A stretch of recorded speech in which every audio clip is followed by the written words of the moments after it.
Good morning, everybody. Well, at least it's morning at the time of this recording. Welcome to the final whistle. Welcome to a Browns miserable Monday. I am Mark. That is my guy Kyle. Kyle, how are we doing here on the snowy Cleveland, Ohio Monday morning at the time of this recording? Definitely snowy, definitely cold. We're doing okay. It's been a whirlwind of a week in the sports world, as we all know, since literally the time of this or time of the last recording coming out. But it is episode 20, and real quick before we get going, we just want to say thank you for 20 episodes. Thank you for tuning in each and every single week. I know we got some strays that come in, we got new people listening, but we appreciate you so much. And Mark, I know we kind of did a little heartfelt conversation yesterday, but I appreciate you, my guy. We're 20 shows in, and we're not slowing down anytime soon. Yeah, I agree with that. I know yeah, we had kind of a little heart to heart conversation for sure about a couple of different life things, but as far as it comes to this podcast and you guys as the viewers, we can't thank you enough. As to long time close friends that have only gotten closer as time has gone on.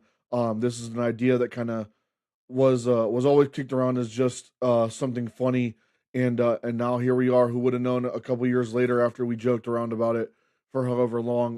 We're 20 episodes in, and we're only getting better, and there's only more and more viewers coming in, more and more of you subscribers coming in. So from the bottom of my heart, from the bottom of the podcast heart, we appreciate all of you that tune in each and every week, whether it's 5 people, whether it's 105 people, whether it's 1,005 people. We'll always appreciate all of you for taking this journey and listening to our super uneducated takes, our crash outs, and everything in between.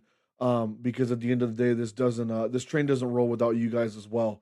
So from the bottom, everybody that supported us, all of our friends that have given us ideas, jumped on the podcast to this point, asked to come on the podcast, and everything like that. We appreciate each and every one of you more than you could ever know. Yep, and we got speaking of friends, we got a friend coming on in literally 2 weeks. Our good friend Nick's going to join us to wrap up the fantasy football season and much more. That's we're excited for that. But here we go. As and don't forget real quick, don't forget to hit the link or hit the like button, hit the subscribe button because we get 50 subscribers. We could go live on YouTube and kind of do a whole new dimension with that. And we got other things in the works. Like I said, our first road show coming up in February, as long as everything goes according to plan. So, and we got some cool ideas we're gonna do starting first of the month, and we are very excited to get them going. All right, so hopefully this might be a little quicker show this week since there's not really a lot of college games to talk about, but this news, let's get into the news, Mark. This literally broke hours after we posted last week's show. Sherrone Yeah, Moore has what crazy timing that was. right. Can have been on Tuesday at least. But Sherrone Moore has been fired as the University of Michigan head coach. As we're not going to get into the legal stuff and all that because that's not what we do. We'll get no more of the sports side of it. But has been fired for an inappropriate relationship with a staffer. We're not going to name a staffer for privacy reasons. It's been going on for a couple years now, as according to reports. Moore was arrested after breaking into her home and threatening to kill himself. I think I said on YouTube. I don't know if not. Oh well, with butter knives and other things. But and supposedly they were together for a couple years. She broke up with him on Monday. He was fired Monday after a lot has gone on. There's still bits and pieces, so we're not really going to comment on a lot of the legal stuff because there's still stuff coming in. But Mark, what a crazy turn of events! Thinking Moore had one more year to go before he could either get fired or succeeded, but I guess he's been fired. And I think as a Michigan fan, on the football side, it's good. I think we're happy. We get rid of the hardball stuff. We get rid of the everybody from the Connor Stallions stuff. I think it's a good start. But on the off the field stuff, this dude's dumb as hell. Yeah, I mean, to talk about dumb as hell. I mean, he didn't even get outed by the chick that he was with, which I mean, reports have come out, and has been pretty well documented that he didn't really hide things. Like there's pictures of them walking together on campus. He was her executive assistant. So I mean, he gave her the job of the seat right next to him doing all of his bidding, and gave her a $9,000 raise recently, which I mean, how else could you tell it? But then you get caught by a DoorDash driver of all things. Like you're ordering Plan B to your own office under your own name, like what else do you think is going to happen? Stupid. Um, like, and then you crash out because you got caught, but you were being dumb anyways, and you go to that extent of breaking into her home, and now you got legal trouble. You're getting arraigned and everything else. Like, I can understand being as upset as he was. Like, you don't get your buyout for one. So like even if you maybe were fired next year, you would have still got the buyout that you were looking for. And you still would have been quote unquote set for life as that goes. And I do also understand the fact that like as of right now, he currently probably will never get a coaching job, at least for a long time until this all blows over legally and people kind of start to somewhat forget about it. But at the same time, like I agree with you on the fact that from the outside looking in, obviously, I am not a Michigan fan, so I can't speak to what a fan feels. But as far as like a football understander and understanding just especially being a rival of or a rival fan of the Michigan team, I do feel that this is a good start for or a good fresh reset from the program from all of the many random scandals that have kind of gone on, whether it be as petty and I'll agree it was petty, but as petty as a hamburger being bought for a recruit, all the way to um, a military man going rogue and stealing signs, and things like that. And then you have this, which has been going on since Harbaugh was in the building, and then after the fact. I mean, there's just been kind of random scandals here and there, and there's even investigation now. Or Harbaugh, I know, is back in potential investigation because of all this happening, partially under his head coaching jurisdiction. It all just, I mean, for Michigan as a program, I think while it sucks now to be in the middle of it, it's ultimately a good emergency reset button. I think it also could help down the road, like NIL wise and things like that. But unfortunately, the timing couldn't have been worse. I think for Michigan, this is my personal opinion because you basically found out and they outed themselves at the end of the coaching cycle, where you couldn't have really stole somebody like Campbell who ended up at Penn State. You couldn't have stole DeBoer before they got into the playoff.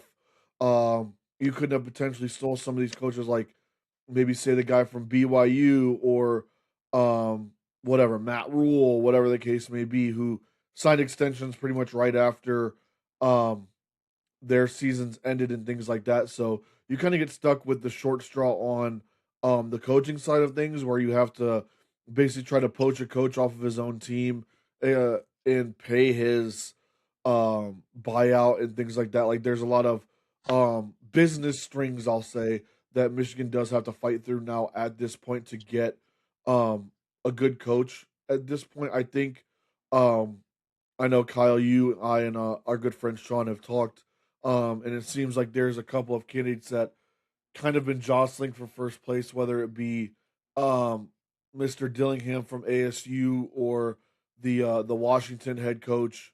But nevertheless, I mean, this unfortunately is also a big needs to be a big time hire for Michigan as well, because now the donors, especially having such high level donors as well. I mean, you have one of the top three richest men in America as a donor of yours. He's not going to want to see the program fall off, and he's going to want like they're going to want success to get this bad taste out of their mouth of the scandal that's been going on. So it'll be very interesting to see where their coaching search ends up, because there is a lot of like there's options for poaching out there, and we all know Michigan has the money and they have the brand, but it's who wants to come in after the scandal. You've already kind of removed that who wants to come in after Harbaugh thing because Harbaugh just passed it down to more. But now it's kind of like who wants to come after a scandal, kind of similar to what Penn State went through with James Franklin, just on a like a way lower scale. But unfortunately, in this day and age, especially with the roster that Michigan football does have, it'll be very interesting to see, and it's very important to have a big splash hire if you can make it. Yeah, on the more side before I jump into the coaching thing, you're It's I wouldn't say frustrating, but at the same time, it's just disappointing. We gave him he was one of the best recruiting had the best recruiting classes since Harbaugh, and even when Harbaugh was here, he with all the flirting he was doing in the NFL, he was getting 15, 16 ranked classes, fifth or sixth in the conference. Now Moore had like the fourth in the conference and number six overall. So it's it's definitely frustrating. Now it seems like more the Ohio State game made more sense. These games starting, I was thinking back, looking at some of the results of the games starting in November when this started circulating. Purdue, they should have blew Purdue out. Northwestern, they should have. Well, Northwestern's a little tougher. I'll give Northwestern that, but they blew Maryland out. But I just think now Ohio State, they didn't really put up a fight. So I'm thinking, okay, maybe as it sounds like. As obviously, it's just speculation. What we're just going off the reporting that some of the players knew about this was going on. As this girl kind of live in the same apartments as these players, so they saw the coach, so they kind of knew. But it's frustrating, and for on the off field side, but on the field side, I think it's great. We like I said, we get rid of the hardball people. We get rid of the counter styling, sign stealing stuff, and he would have had to miss a game, a game to for suspension, and first game of next year. So, but now we get a coach that doesn't have to be suspended, nothing. Hopefully, it's going to be an outside guy, and it seems like it's going to be. Now, the intern Biff Poggi, he has done amazing. You saw it, Mark. I know you alluded to. We saw the two games he coached when Moore was. Look how different that offense was compared to when Moore came back.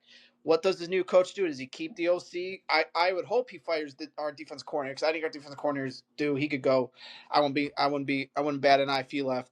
And I just going to coach. I don't think that all the coaches are done yet. I think everybody's kind of still in play a little bit. The people you named, Mark, but I think rumor has it we may know by week's end or by next Monday, maybe by the time we record the next week's show. But there's a lot. I just think, like you said, Mark, the Michigan money. You got that money coming in, and the AD's not doing this coaching search. It's an outside third party firm, so I think that helps. So there's a lot to be decided. At the Washington guy, okay, I mean, if he's going to be the safe hire, if it is, but I would rather like DeBoer or Dillingham. I would if it's not DeBoer, I would love Dillingham. As Dillingham, I mean, he's out of season, so if it's gonna be Dillingham, we're gonna know soon. I think Michigan's waiting on somebody, and it could be somebody we don't know yet that maybe they're being quiet about, and that could be it too. But as of right now, everybody's still on the table. I would like Kalen DeBoer, Dillingham, and if we have to go Jedd Fisch, I think Jedd Fisch. I don't think he can get us over the hump. He can win 8 or 9 games a year, but I mean, maybe with resources, he does with the resources he's got because he coached under Harbaugh in Michigan. That's another thing too. He's a Harbaugh guy, which I don't know, but I mean, a lot of people like him. I don't, Mark, but it's just it just like I said, the timing sucks. But at the same time, maybe you're getting a step ahead than maybe you were next year when maybe some of these coaches aren't on the table and they're not available. So I think this maybe Michigan can ahead of the curve a little bit and a blessing in disguise. Yeah, I agree with some of that as well. Because then they're not like I think if they end up with the Washington coach, I think that's a bridge coach for next year. Where it's okay, like we'll see how you do if you outperform expectations and maybe you're our guy, but at the same time we know some guys could be coming up, et cetera, et cetera. Um, Especially I mean you're looking at all the stuff with DeBoer and how he doesn't really like the expectations at Alabama. He doesn't like some of the things that the fans do down there, et cetera, et cetera. I could still see him leaving. There were reports early on in the year that he missed Big Ten football. And I mean, we all know what, unfortunately, that Block M does for some people, as well as the fact that we're looking at a situation here where, um, I mean, you have NIL money and you have once upon a time about this time a year ago, deemed a generational quarterback, this, that, and the third. So I mean, there's definitely some things there. It does seem like a lot of the players seem to be either holding out to see who the coaching hire is, or um, waiting to just tell them that they're committed, they're going to stay. I did see something on the internet earlier. Now, granted, it was by an influencer, but I did like his take as well. I think this time Michigan, they really have to go for who they truly want, not who's going to retain the roster, because that's what they did with Moore. Moore was there because he was going to retain all the Harbaugh guys. He learned from Harbaugh. I think Michigan at this point in time, like you're an even bigger brand now since Harbaugh left than when you were before. And I think at this point in time, like you really have to think of how you want to do moving forward, not retaining the roster because at the end of the day, and with NIL and the way that the college football landscape is right now, you're going to see roster turnover all the time, anyways. And if kids want to leave, they're going to do it whether there's a coach that they like there or not, because money is money, and we all know how that works.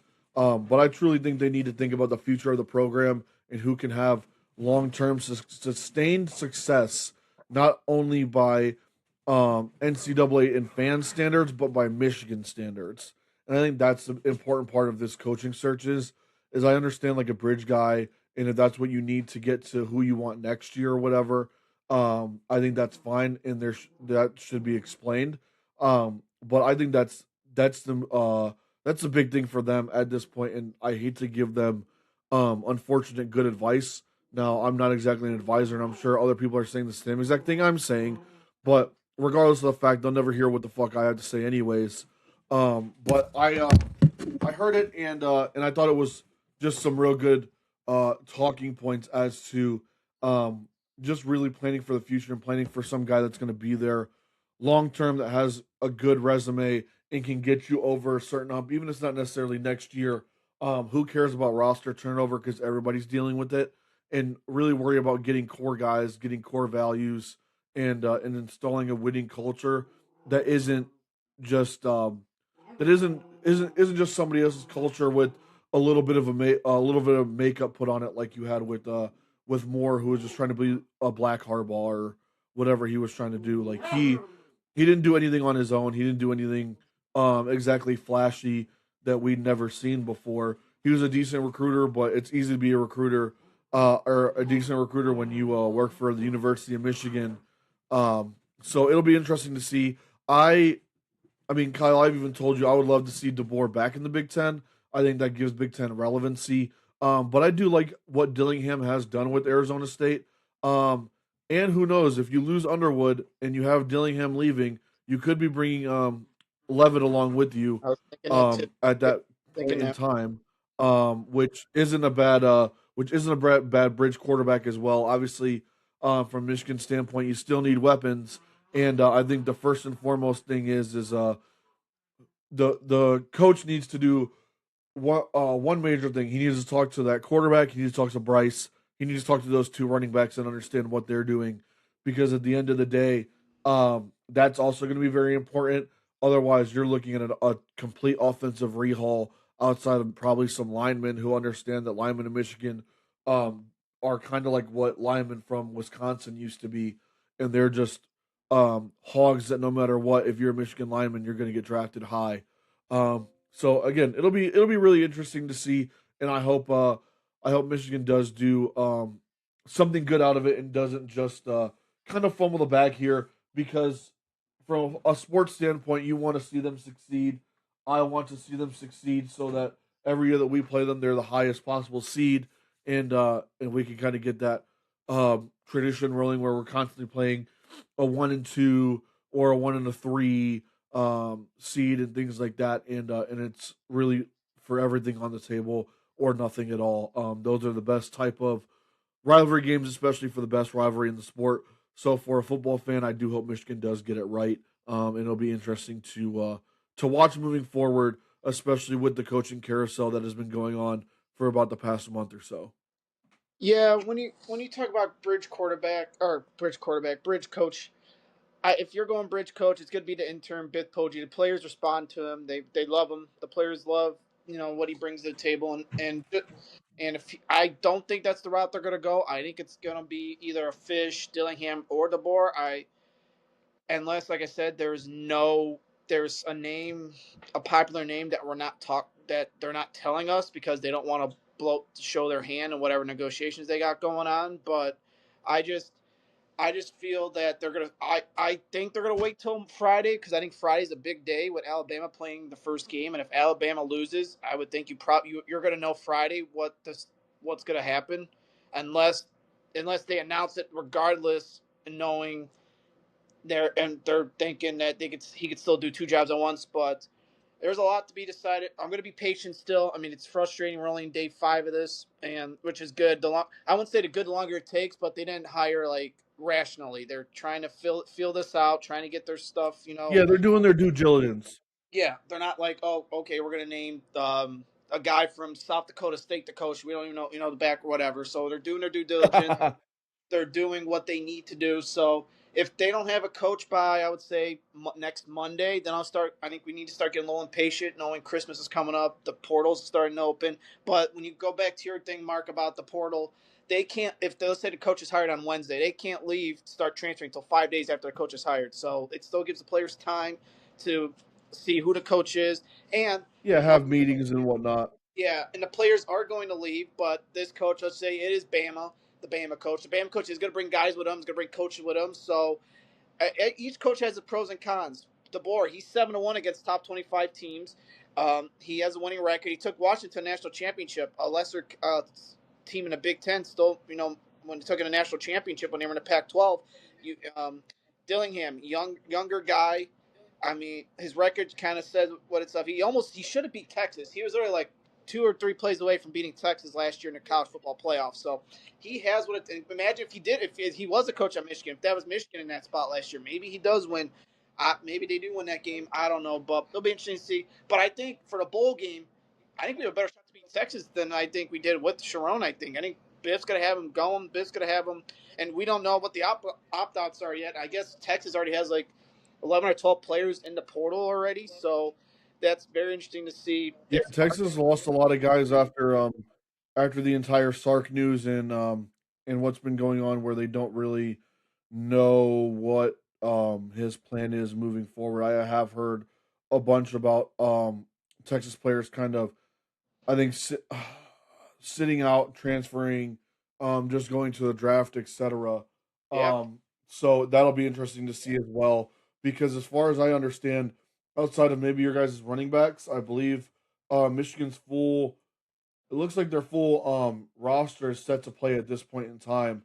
So it'll be very interesting to see moving forward as well. Because I mean, you win a bowl game, then I mean, look out because that interim coach all of a sudden has a talking point like, "Hey, I came in after this terrible scandal and I rallied the guys to a bowl game win over Texas, who almost inched their way and nudged their way into the CFP, and had a real life argument for getting in." Now, I will say before we hop off this news, Kyle, um, I know we've talked a lot about DeBoer in our own personal friend group chat, whatever. But I haven't. I just thought about it when you brought up his winning record, or his win loss record against ranked teams. How do you feel about him coming in and kind of giving the, I'm going to call it the Urban Meyer treatment, where you're almost bound to potentially lose a unranked game as opposed to a ranked game. Like you might win those big, what's it called? You might win those big like top 10, top 15 wins, but at the same time, are you guys willing to, or are you as a big time fan, as an analytical fan as well, are you willing to trade those type of wins potentially for maybe a blunder game that DeBoer has been prone to, where he's losing against random unranked teams that should never even be in the conversation? I think it would depend on the team, and it'll depend on how they play. If they play, let's just say the defense don't show up or the offense don't show up and they lose, I'll be like, all right, we battled. If it's like a 28-25 type game, all right, it sucks, but what are you going to do? I just think it's a little different in Michigan. I think they're going to have a better defense, have better players, but they're young still. They're still freshmen and sophomore. Obviously, as of right now, obviously that's all going to change with this new coach, who stays, who goes, as Mark mentioned. I can't say the word, but I think it Alluded just to is what you're yeah, looking for. yeah. Thank you very much. It's Brooklyn Education, but it's just going to depend on the team. I think they're going to be okay. I mean, each coach is going to lose a game down the road that they're not supposed to lose. Yeah, granted, Ohio State hasn't or Indiana hasn't, but at the same time, they're going to be due. And Mark, you know this, you can't deny it. They're going to be due for a blunder down the road somewhere. No matter, especially I look at what Ohio State's schedule next year. They got Iowa. Never play well in Iowa. They got who do they got? They got somebody else next year. I forgot who they got. Big one next year. I think they got Indiana again. At We have Indiana. Texas again at Texas. Yeah. So as We have Indiana, I believe, and then in 2 years, the schedule already coming out for 2 years in advance. We play Bama 2 years in a row after we play Texas. So scheduling is getting interesting as we kind of move forward into these coming years of college football. Where I mean, you're really seeing and now obviously this could change based off of that whole Notre Dame thing. We already talked about it. But as yep, of right now, teams are set to play big time matchups because that's at the time what they thought would get them into the playoff no matter what. So you're gonna start seeing Ohio State Bama, you're gonna start seeing um possibly Michigan, Texas, or things like that, because yep. that's what they tried to do, thinking that's where the committee was going for up until about this year. So get ready for those schedule changes we talked about last week, where we were all angry and upset. You're going to start seeing it, and you're going to start losing these fun games that now we're excited about 2 and 3 years down the road. We might not be able to be excited about them anymore, and so cherish them while you got them. Yeah, and missing kicks, as I know Marks knows a lot about missing kicks the last couple of years with one great kicker at Ohio State that Mark still doesn't like to this very moment at the time He of who this shall not be named. should not be named and is probably going to be kicking in their Con Bowl quarterfinal matchup in a couple of weeks. And I know Mark's going to be a lot of pressure to be on the kid. Mark's to put a I lot of hope not. pressure on the kid, as we'll discuss Ohio State in a couple of weeks when we get closer with the quarterfinal. So Michigan, we'll keep an eye on Michigan. We doubt any news is going to break during the show. We may not have any. Maybe we'll have news next time we come to you next Wednesday, or maybe so. And maybe we'll do an emergency pod. We'll see how things go if we're home and able to do it when the news breaks. But so we will see. That's one of our things we're going to try to improve on in the first of the year. Some emergency stuff to give us quick rational takes and all that. I know we're looking forward to that as well. All right, with all that being said, the college football playoff begins Friday night in Norman as Bama takes on Oklahoma Friday.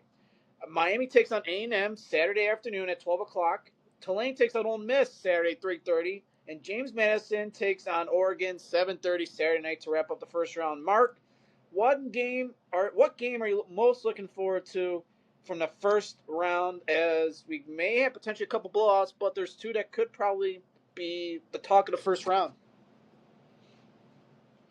Yeah, so I think I'm kind of so I want to bring up two different things.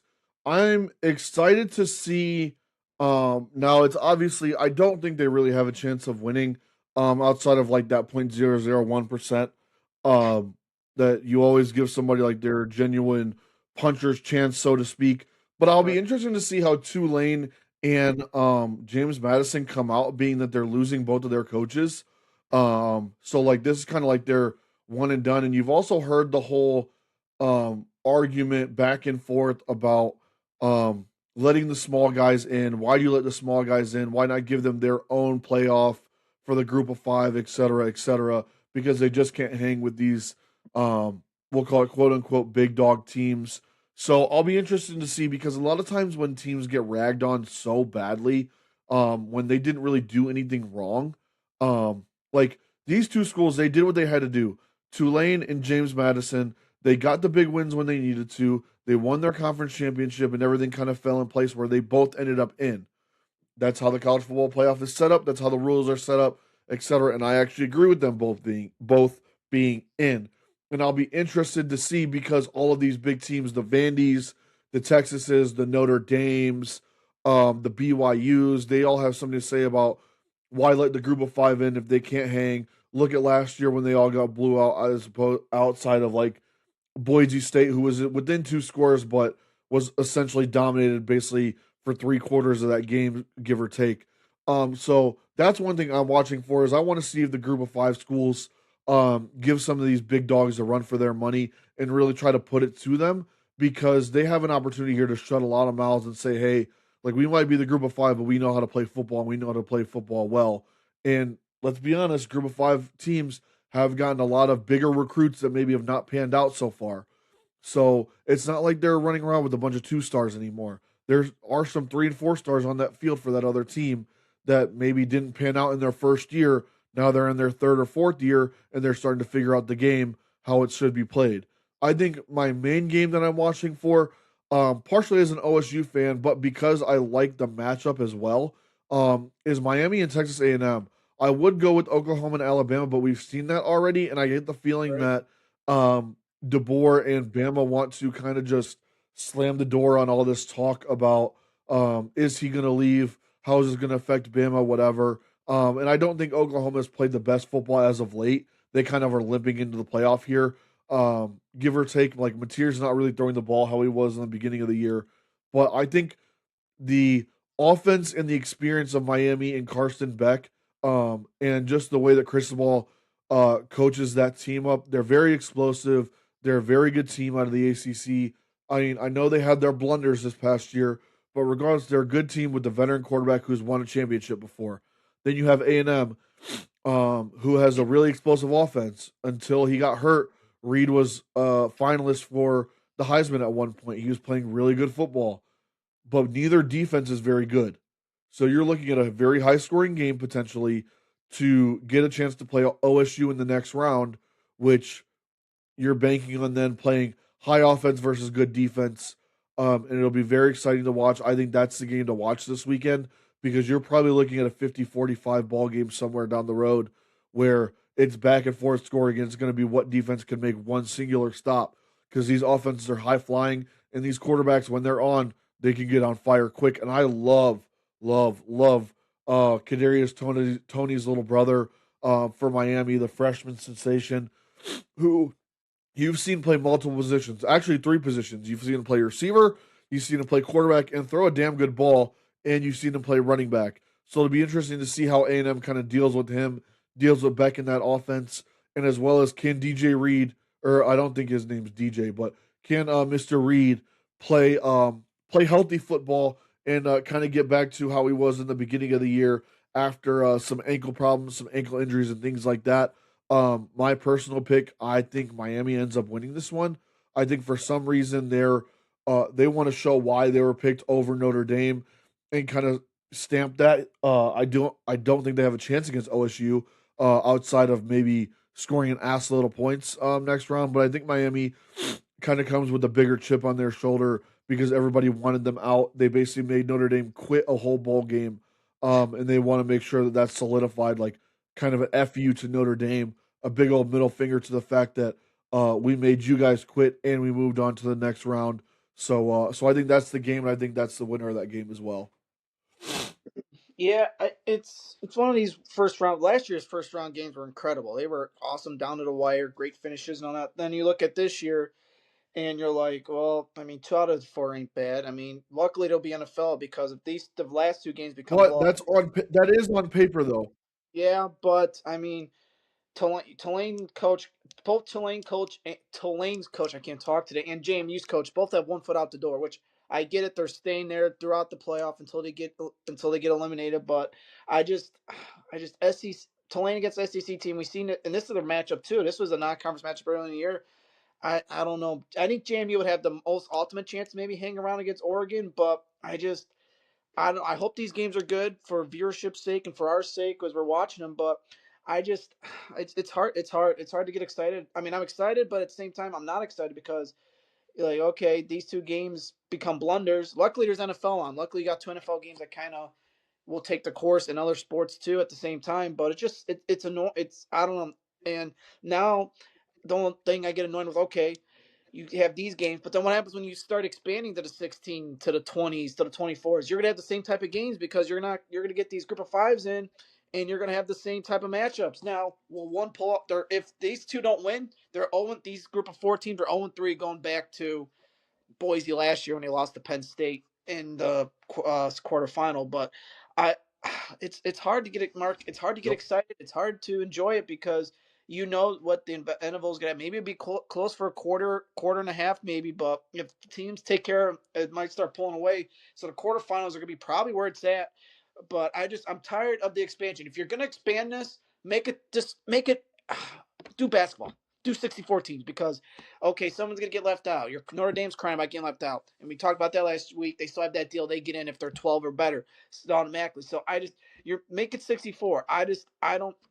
And you're gonna have teams that like 6-8-4 records, 7-5 records getting in because you're expanding. Stop expanding. I thought the four was good. I always loved the four because the games mean a whole lot more than what they did in what the 12. You lose 2 games, well, you're still alive now. But no, you lose four. You lose one game mark in the four, as we know we've seen it in the past.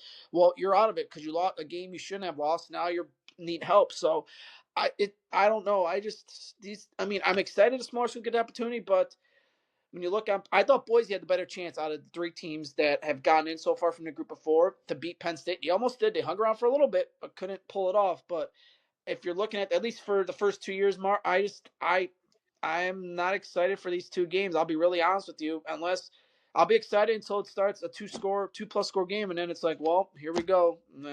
Here goes. Thank God for the NFL. Yeah, I don't disagree with that. I do feel like they both do have the opportunity based off the fact that Oregon and Ole Miss are known to have blunder games where all of a sudden things are close and they have to pull it out of their ass to kind of win it. So it'd be interesting to see if that happens again this year.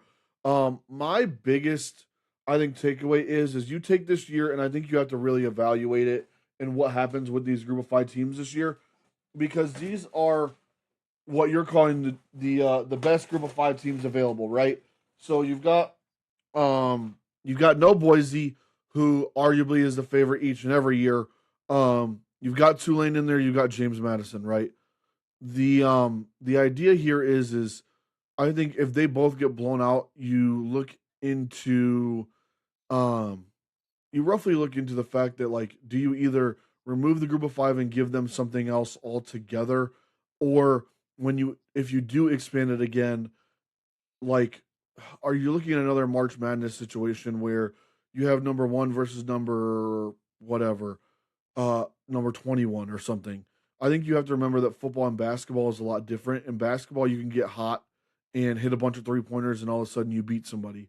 In Right. football, that doesn't work because it's all aggression, it's all body type. It's like it's not as much coaching as it is athleticism. 1 star kids aren't gonna beat 5 star kids. 0 star kids, there's a reason there's 0 stars. There are some flash in the pan kids. There are some that do really well at coaching or develop late. You're seeing that with Indiana, but they also have a really good quarterback, as it's been seen in a really good coach with really that makes really good game plans. But at the end of the day, like I think this year is going to be a very telltale year, especially when you leave out a quote unquote blue blood program, whether or not because when if they both get blown out, think about the noise that's going to be made Oh, I know. about BYU, about Notre Dame. Like I think that's not something that maybe the committee is taking into account in their hope. I think the committee is also hoping that, quite honestly, that these games are close and maybe even if Oregon and Ole Miss look like shit, at least they'll be um, neck and neck, and they can say, "Well, see, look, these Group of 5 schools can hang if you give them a chance." So I think this year is a big prove it year for Group of 5 schools, and I think ultimately this could potentially change what your college football playoff landscape looks like again after this year, depending on how it all falls into play. I'm going back to your smaller conference tournament. And we know if you know that if you're a college basketball fan, you know that's the NIT, the teams that don't make the tournament. That's pretty much a college football NIT. But I don't think the smaller teams would go for it because they're going to be like, we want that equal opportunity, which is fine. Get into it. But I will contrary with that part. Okay, you win that, but that's what the FCS is for. The FCS is having their own tournament right now. There's gonna be too many tournaments. The FCS is fun, Mark. I know we were talking about this on Saturday too. The FCS is fun to watch, and especially when it gets to the semis and finals, and the finals. It's a fun team to watch, and we were watching them a little bit this weekend too. But there's too many football. There'll be too many football tournaments. Yeah. Leave it at those two, and you know, you just eventually a team's going to break through, whether it's this year, next year. But the expansion's got to stop at some point. When do you stop the expansion? Be like, we're staying at this. We're staying at this number. We're staying here. We're not moving because okay, teams don't get in. Teams complain don't get in. You have to win the games to get in. Texas, because if they beat Florida, Yep. they're probably in. Maybe over Alabama, or maybe they're in over A&M, or probably no more over Miami um, than Alabama, or maybe they're in over Oklahoma. But it's just you're 10-2 in a team like. But it's you got to keep the expansion where it is. You can't keep moving it because before we know it, we're gonna be like 32 teams. We're gonna be playing. We're gonna be playing it in October, or pretty much early November, late October at this point with the expansion. And before we know it, we're gonna the bowl games. I love bowl games, Mark. I told you Saturday when I was watching the Washington game. I love bowl games. Bowl games are fun because teams they don't care. They're playing for next year. Like tomorrow, I'll be watching Adventures Bowl when I come home from work.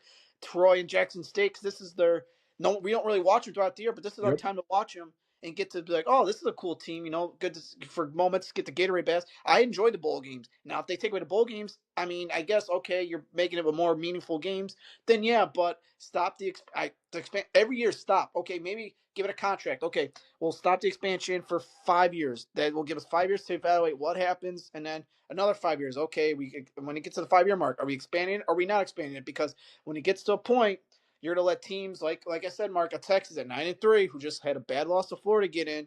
Why did they? I mean, granted, they're playing hot right now, but why do they deserve to get in? And almost they had to come back from Mississippi State. They don't deserve to get in. Michigan didn't deserve to get in, even though Michigan has the three best. Well, I would say two of the three best losses in football with Oklahoma and Ohio State. But the expansion's got to stop, and I think if that don't Yeah. stop, I think we're going to be looking at bowl games are gone, season's going to end earlier, and we're not going to have we're not gonna have these much. We're not gonna we're gonna have more teams that probably are gonna just get blown out. And it's gonna people are gonna wonder why we expanding. Yeah, I agree with the expansion piece. I just think it needs to be like they're just not doing very well with mixing the playoff and the BCS bowl game model. In my personal opinion, like I liked how the BCS worked with all the bowl games because even outside of the New Year's Six Bowl, you weren't having a lot of guys sit out. Right. Like nobody really sat out and didn't play because they want to win trophies. They want to win bowl games. Bowl Mm-hmm. games meant something. And I think right now they need to find a way to not only make bowl games matter, but keep the playoffs still small. Like the 12 Right. teams I think is a little bit too much. I genuinely I think agree. that right now it causes like you're always going to have the drama, but now you're having drama with teams that have 2 and 3 losses. Right. So, I mean, I would I would almost cut it in half, do 6. Your best 2 teams get a bye, do 4, then do um your best 2 teams go from there, and it's got to be just the 6 best in the country, whether they I won the conference championship or not. Evaluate everything, pick your 6 best, let them play everybody else through a bowl game, and start to make clauses where they actually mean something. You got and I you got to figure out Notre Dame. They can't just get in. They can't just have these schedules and get in. Their schedule came back to bite them. You lose the two best teams you played all year. Why did you deserve to get in? If they're going head to head, they deserve to get in. So Notre Dame, as we said last week, quit whining. Get into a conference. Go to the ACC because that's where basketball's at. Or screw it, go to the Big 12. You'll run that. Those are two conferences you'll run. You'll still have a better resume than what you have now, but now you're not going to get in. Okay, congrats. You're scheduling North Carolina, Michigan State, teams that who knows how good they'll be next year. You're scheduling. You're not. I mean, SMU. They're going to be tough. You're not out of the woods. You could almost have 3 or 4 losses next year if you're not careful. And you have Navy next year too. Again, so Navy, you better be careful if you're Notre Dame because you may not get Yep. in after all this crying you're doing. You may not get in, and I think most of the country are going to be very happy if they don't get in. So I with mean, yeah, that. it'll be a picture perfect image of last year. So that's how we feel about expansion. There's a lot to discuss. I'm sure as next week when these games happen, we'll probably dive into it more because we'll probably be like we were right or we were wrong, depending on how the games go. So, Mark, without further ado, first game Friday night in Norman, Alabama, Oklahoma rematch. Winner gets Indiana in the Rose Bowl New Year's Day. Who you taking and why? I think I'm gonna go with Bama on this one, despite all of the coaching drama going on over there and everything else. I just think that Oklahoma kind of squeaked by a victory the last time, and I don't know that Mateer is just playing as good a football as he was prior. Now they have the film on what they did wrong when they played Oklahoma. Oklahoma is still a very good team in my opinion, but I don't think they have what it takes to beat Bama. And I think Bama probably wins this one pretty handily with an opportunity to show why they also belonged in the college football playoff. I think they're being kind of looked down on a little bit while still getting their own personal Bama bias. I think DeBoer needs this win, and I think just having that film from really not that long ago, that look, we should have beat these guys to begin with. Now we have this film to show the little small things that we messed up on. I think Bama could win this one potentially pretty handily. I'm saying Bama, and I almost give them 10 points. Yeah, as a Michigan fan, I do want Oklahoma. I mean, Bama looked bad against Georgia. I don't know what the hell that was last week against, or a couple weeks ago against Georgia. They just looked bad. So I'm going Oklahoma's at home. They beat Bama on the roads. It's hard to beat a team twice.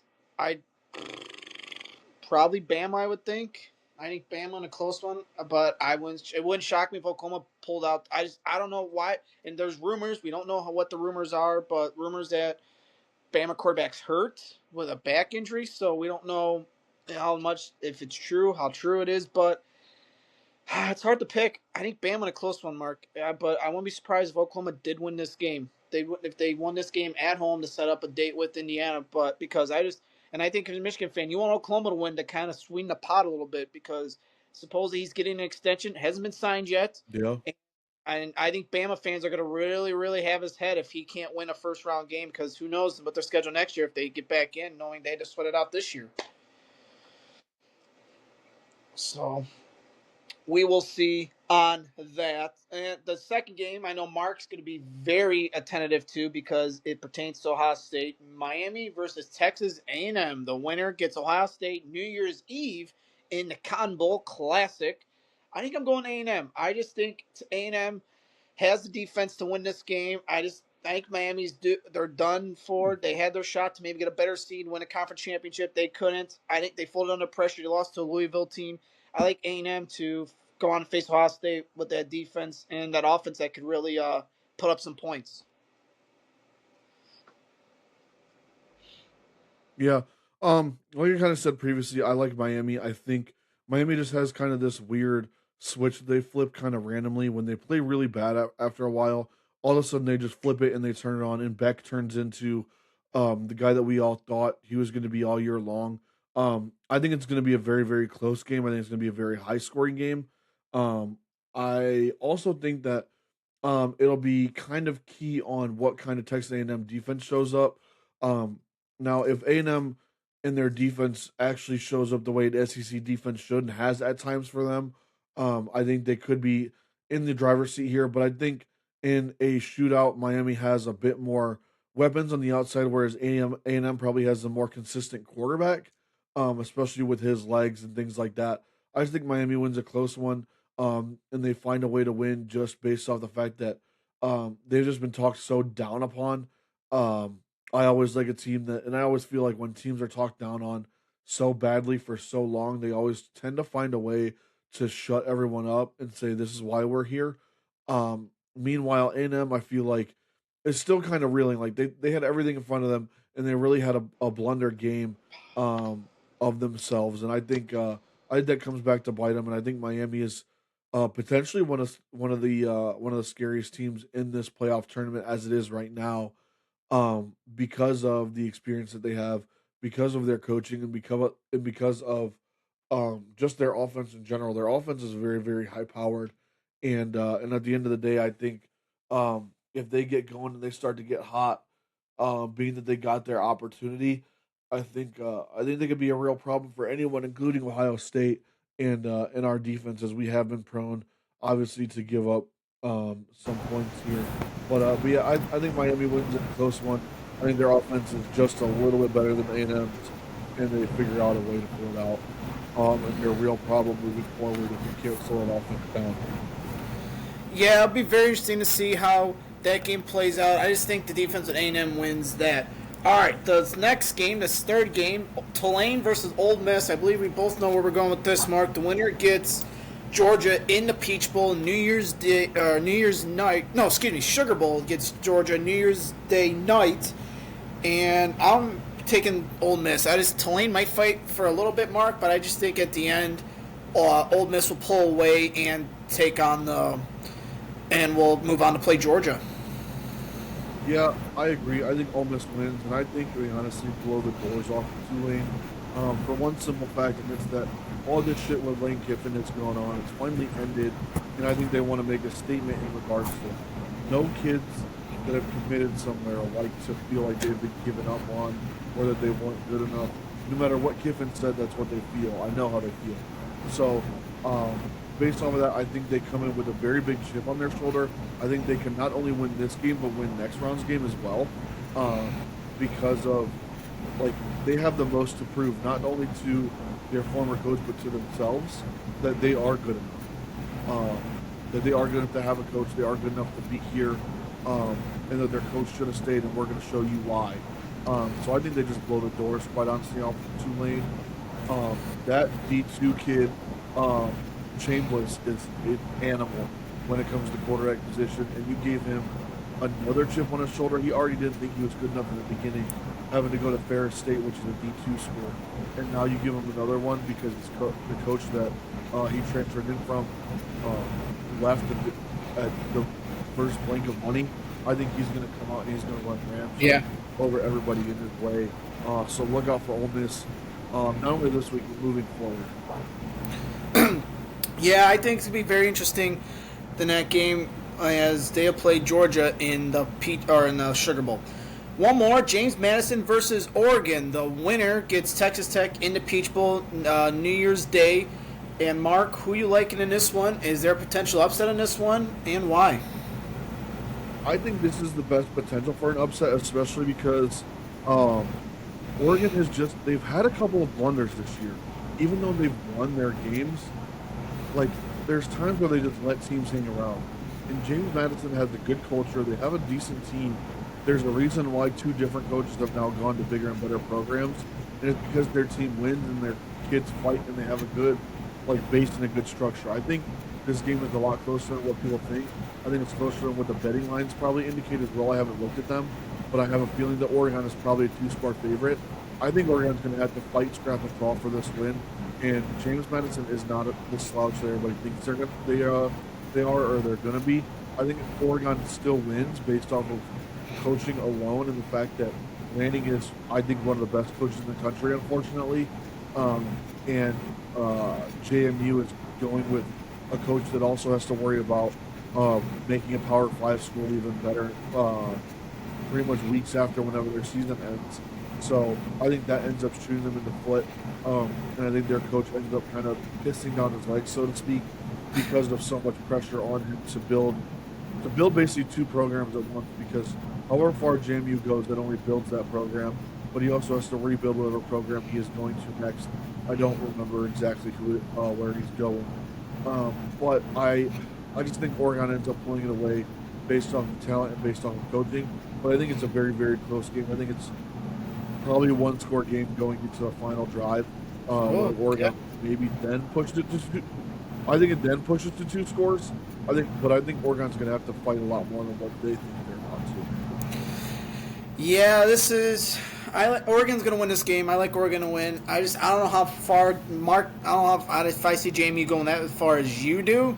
I think they maybe hang around at least till halftime, and then maybe they start falling apart. But I don't. I mean, it's tough, but I just think Oregon too powerful, and they know they've been disrespected the whole season, so they're gonna want to prove a point, especially with their resume. So I think Oregon wins. Give me Oregon by 2 scores, maybe even more if they can wear down JMU during the game.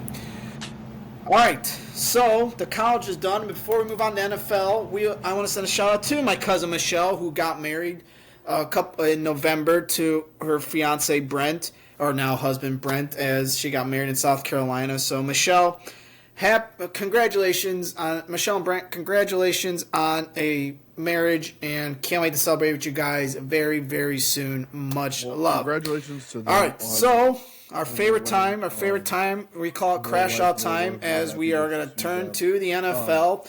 The Cleveland Browns strike again as they lose to the Chicago Bears 31-3, Mark, and they fall again, and it's uninspiring performance to the Bears. Kyle to kind of re-arrive here in our to head into some NFL opportunities, which I'm sure Kyle is going to begin to touch on as well. But the Browns disappointed us and made it a misery Monday yet again, where we are basically looking at um, another rough game plan. We're playing with an entire backup offensive line, bad coaching decisions, and more bad. I'm going to call it bad weapon play. And what I mean by that is you're looking at receivers that just can't win, et cetera, et cetera. Kyle, welcome back.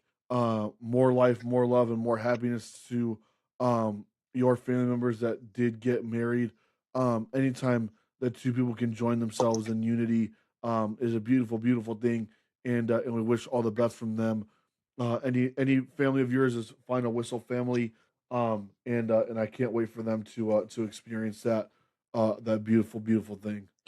Yes, and cannot wait to celebrate with you guys very, very soon. All right, well, our favorite time of the day, the Cleveland Browns lose to the Bears 31-3.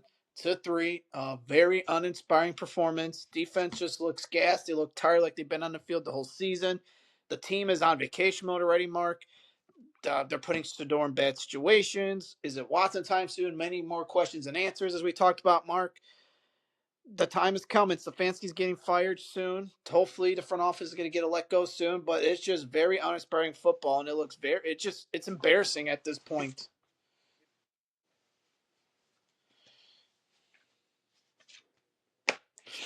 As they law is very Yep. embarrassing that the Browns just only put up 3 points as you're an NFL team. Only put up 3 points. That's very embarrassing. Yeah, I think it's unfortunate to say because you hate to see it happening to your hometown team, but I genuinely do think Stefanski is playing his way right into being fired this offseason. For the longest time, I have thought that he would probably get one more year regardless, but like the things that he's doing and the way he's coaching, it just seems like I don't know how you rationalize keeping him another year. Um, and unfortunately, I get the feeling more and more that him and Barry are a package deal, so to speak, which I really, really don't like. Like when it comes down to it, um, I still think Shador showed flashes. Now, I think a lot of people were so ready to bash him yesterday for 3 picks, and no touchdowns. But if you look at it, basically our offensive line is decimated. He played with a backup offensive line against a Bears defense who was number one in the league in takeaways. He had the bad pick to Fannin, who he targeted. I think it was between 12 and 14 times. I think Fannin had 13 targets. So that one you kind of understand. Okay, he has a safety net. Let's blanket the safety net. Bad read, bad decision, whatever. He was pressured, etc. Jerry Judy yet again terrible in Bad. every situation. That was a touchdown. That was one of the most beautiful throws I think I've ever seen. He put it right in his pocket. He had it in his hands. Johnson literally deboed the ball from him like it was prison and he took his lunch.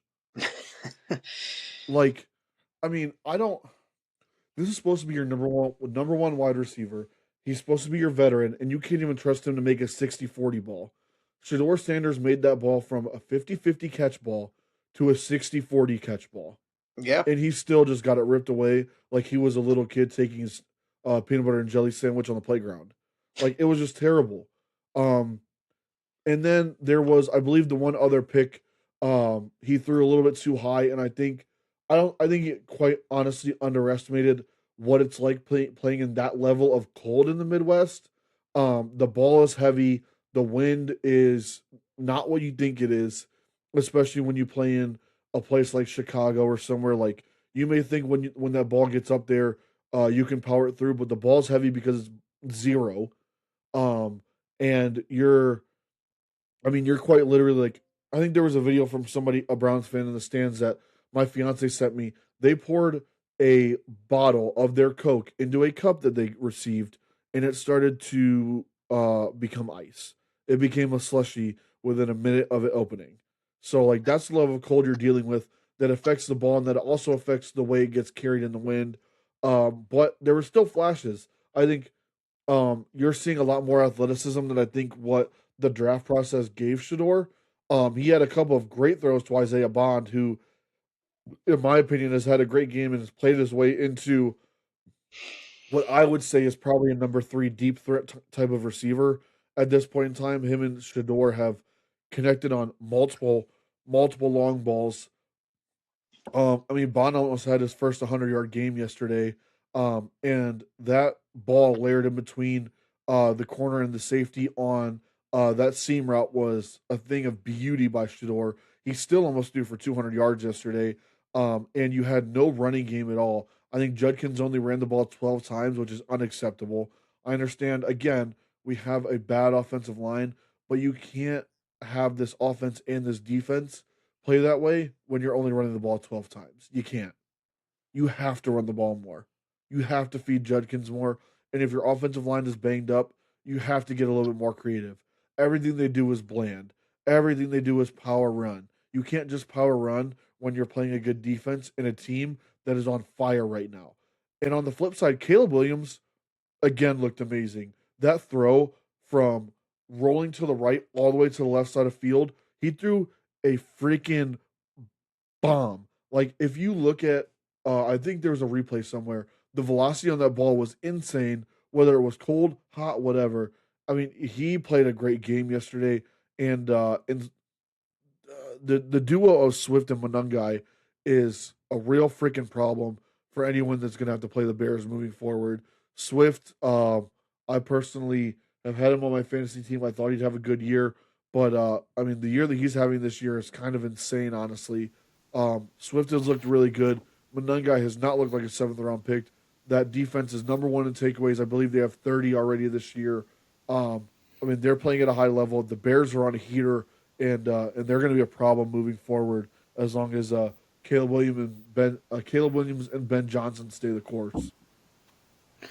Yeah, it was definitely frustrating the other day just to or yesterday because you have two you're it's frustrating. I don't even know what to say because you have a talent on defense of Miles Garrett. You're wasting his opportunity. You brought back Joe Batonio out of retirement to play this season, thinking you had a shot. Now you don't. Now you're just it's Mark. I don't even know. It's frustrating. It's frustrating. It's frustrating because and what was going on with the wristband, the play calling? Suppose he didn't have the right wristband on or the right plays in it. Like what is it? That's organizational failure right there. It's mind boggling. What the hell I don't And know. it is, I think Kyle. it's It's coaching malpractice, and it's been happening all year long. I the first well, and what's bad is the first 15 plays or whatever are scripted. You've had a week to do this. You left on Saturday. You're I was listening to Shannon Sharp and Chad Ochocinco. Shout out to their podcast. I love the nightcap.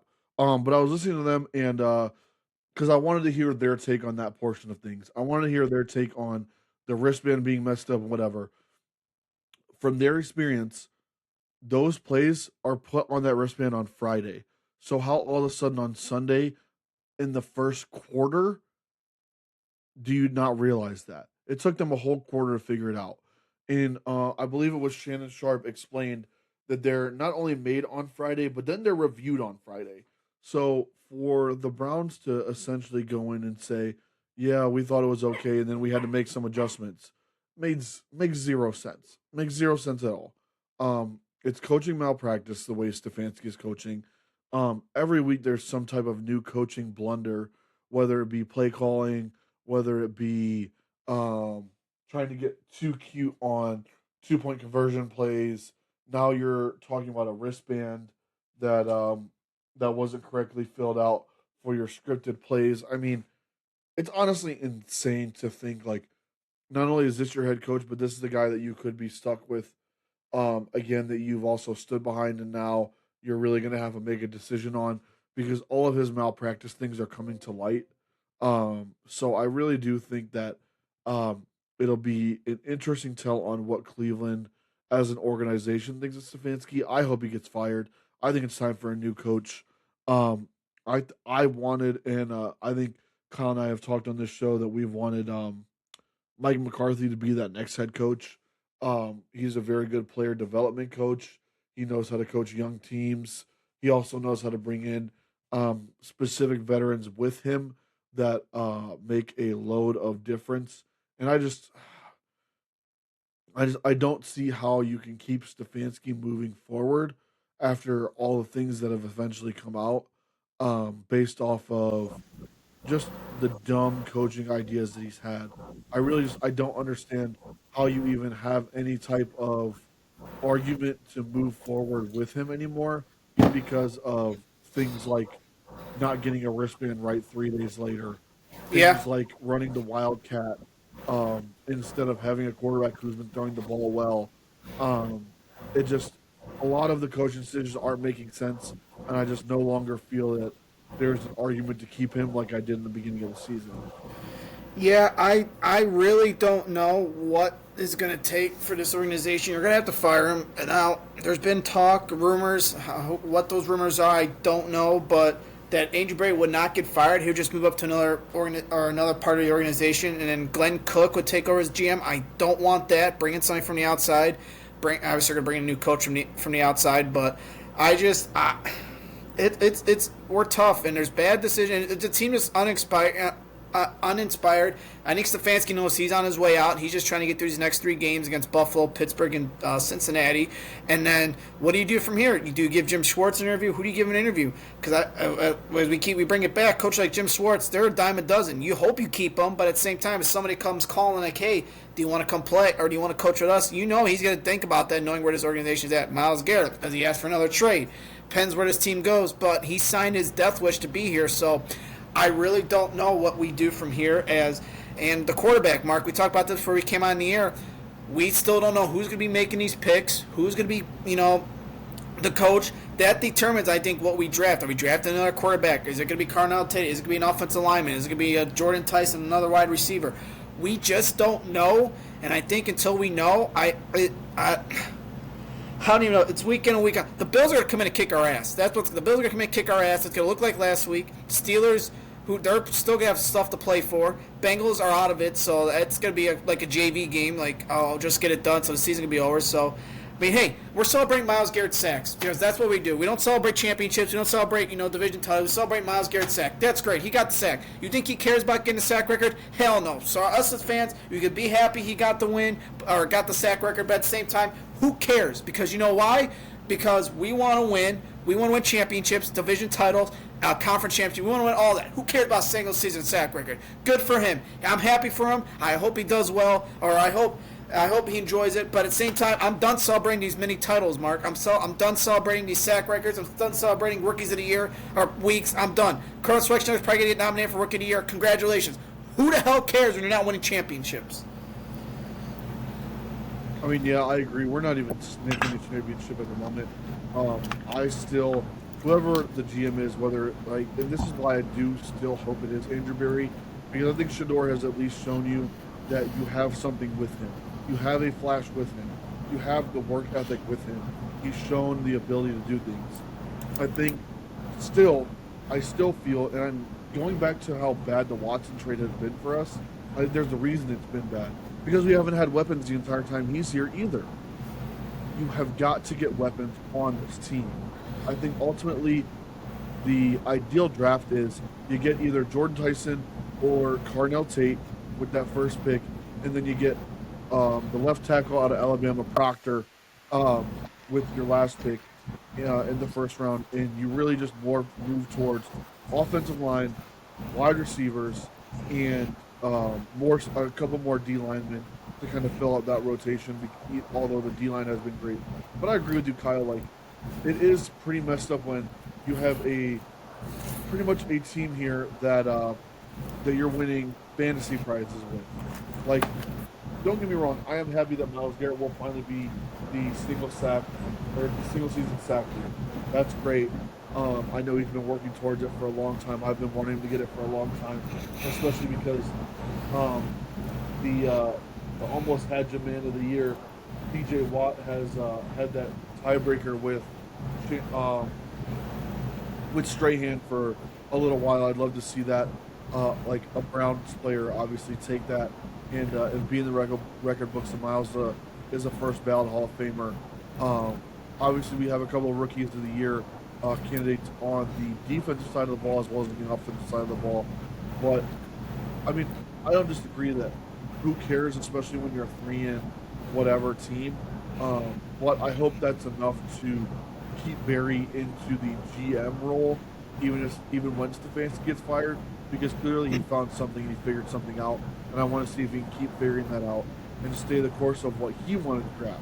Because look at the players that he wanted to draft this year, as opposed to what Stefanski wanted to draft. Stefanski wanted Gabriel. Gabriel flamed out and was terrible. Barry wanted Shador. Shador has played decent. He had a really great game, and he's the only rookie all year to have a 300-plus yard passing game. He's the only Browns rookie quarterback to win his first start at home, and since before we were born. I mean, he's got some things behind him that I think lead you to allow him to move forward next year. And then you still do have Watson, who I think will take the year's first snaps. But either way, whoever you have at quarterback, even if it's somebody that you draft, you have to have weapons for them, and we have none right now. I think Stefanski has to go. I think that, I mean, I honestly agree with you, Kyle. Like, what are we really doing here other than attempting to be bottom feeders? It's very frustrating, and it's almost like numbing to Browns fans, like how bad this team and organization truly is, because it does, like, the crazy ways that we lose and the crazy things that we do, it doesn't even like perplex us anymore. It's just like, oh, we found a new way to lose, or oh, we found a new way to be ass, cool, and it's like it just doesn't faze people anymore, and that's like the big problem. They're the big indicator there's an even deeper root problem. I think Stefanski and Barry are a package deal. I think they're a package deal. I think if one leave, they're both leaving. I don't see one staying over the other because they came in around the same time, and I just I don't see Barry staying over Stefanski. I don't see Stefanski staying over Barry. So, and if Stefanski somehow, some way stays, which I don't think. And remember, I keep telling you this quote: 3-14 from our own. This is from our owner. 3-14 is not cutting it. So, your move. You're probably ain't getting another. You might squeak out a win against Cincinnati, but you ain't getting another win. So, Jimmy Haslam, the ball is in your court. Do what is right. Get rid of these guys, and we start over. Let the new GM stay out of it. Or no, let the GM do what he needs to do. You stay out of it, besides hiring a new coach, helping hire a new coach. After that, stay out of it. Let the GM and coach work together to build this team, because you put your hands in it too deep, and this is the result of it. So just do what you need to do on your end, the owner's end, and stay the hell out of it, because at this point, you're costing us teams with this quarterback situation. You're costing us with these you should have. The coach had been fired last year, but you didn't. You gave him one more year. He needs to go. He's not gone. If he's not gone after this year, you need to be gone, Jimmy Haslam. I'm telling you that right now. Browns will get better if they fire Stefanski. It just matters. We'll talk obviously coaching candidates when that time comes in a couple of weeks, but you need to get rid of these two and start fresh. That's the only way I think this team's going to go up, especially if we're trying to place Shador. Yeah, I agree. I think the only chance is to rebuild somewhat. I think you definitely need to rebuild the coaching staff up top. I think you potentially just need a new GM if you're going to fire the coach. Even though I do like what the GM has done, if they fired them both, I wouldn't be mad. If it's got to be both of them or nobody, I'd rather be both of them. And I think the only real way Cleveland gets out of this hole is by getting some new faces up top. Yeah. So we'll see on that. Browns lose 3-1-3. Bills this next week coming up. Quick breaking news before we move on. DJ Lagway from Florida is hitting the transfer portal, so we'll see where he does go. We know Mark. We'll see where he does go. That's a big prospect as well. And once you know, Lane Kiffin's already kind of hinting at it on Twitter. So we'll see how that goes.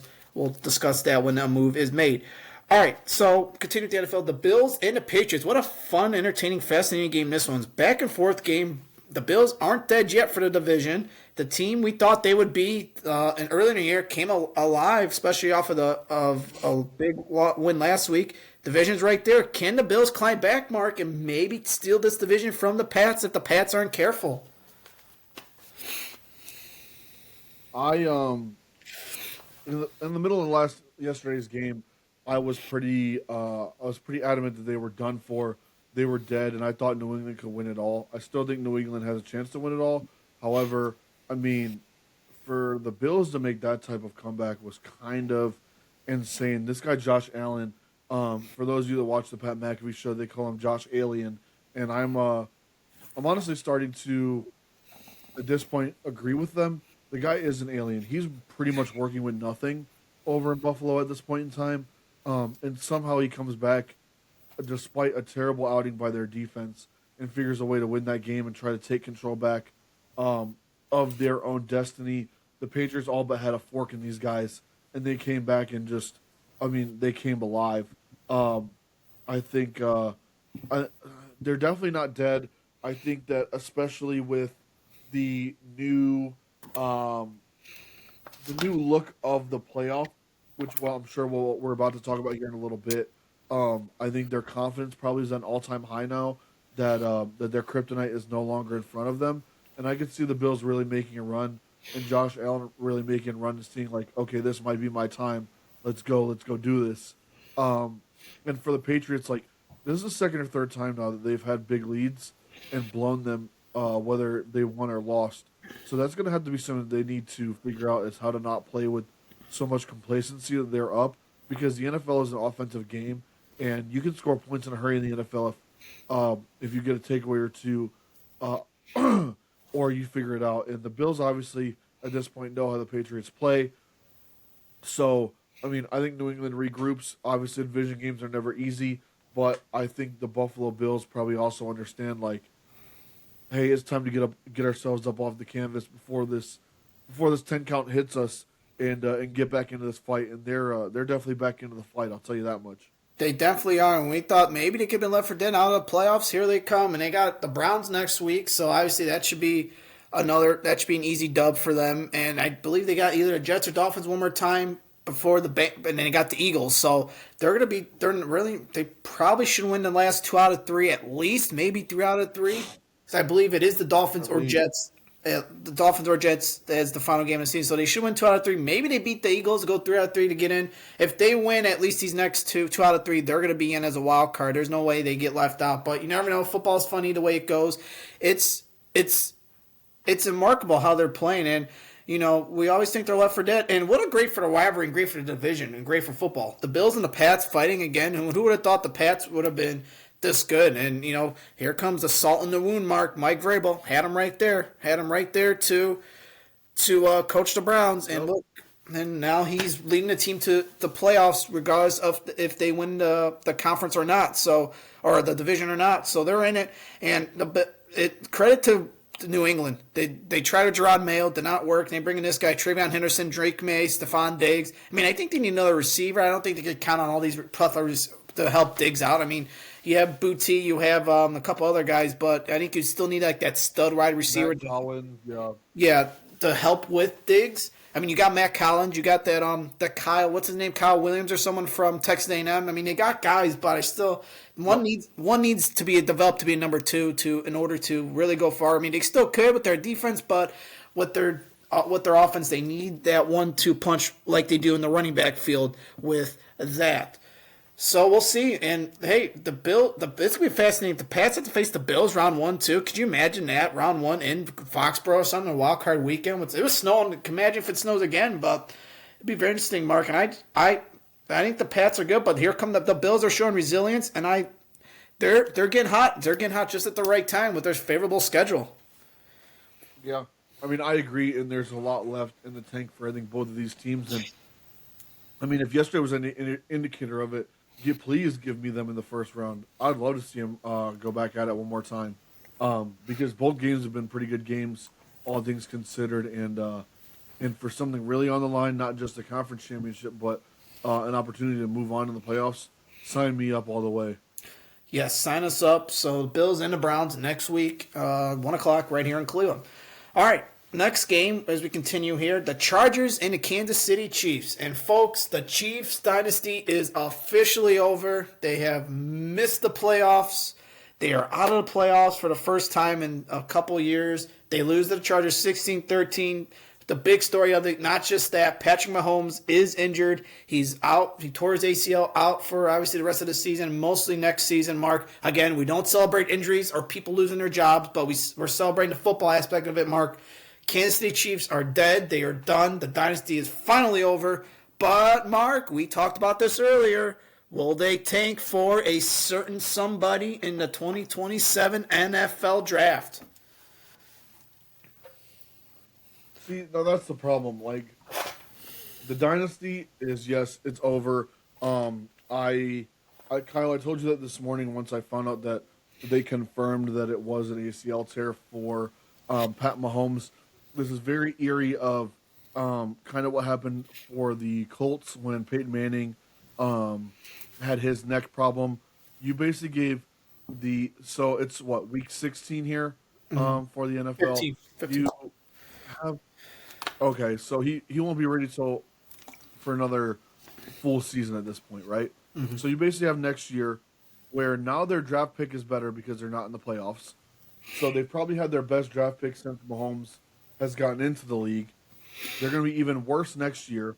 I have a feeling Travis Kelce does retire now, knowing that if he were like he was already edging on retirement as it was.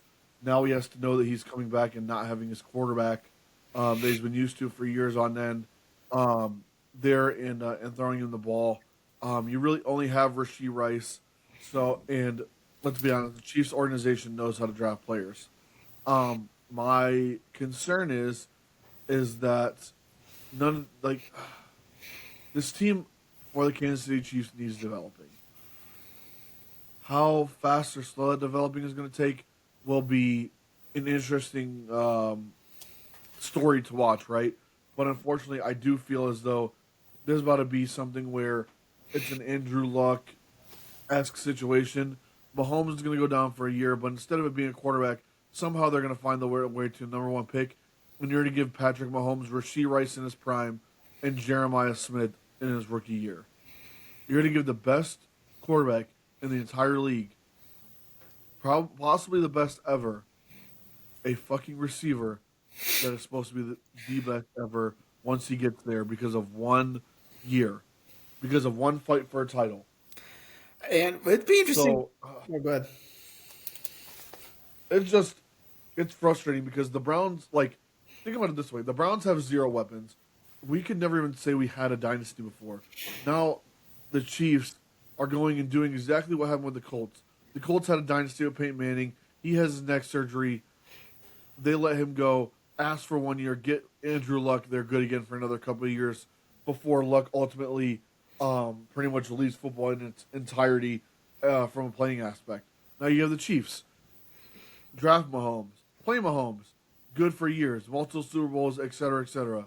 The one bad year he had, or the one injury-ridden year he has, now we're going to deal with the after effects and the afterquakes of that. And it's in a draft that is said to be chock full of some of the craziest and greatest skill position players they've ever seen in their lives be draft eligible. So that's what we get to look forward to for the next 10 or 15 years from Mahomes is throwing to our current favorite college players and above.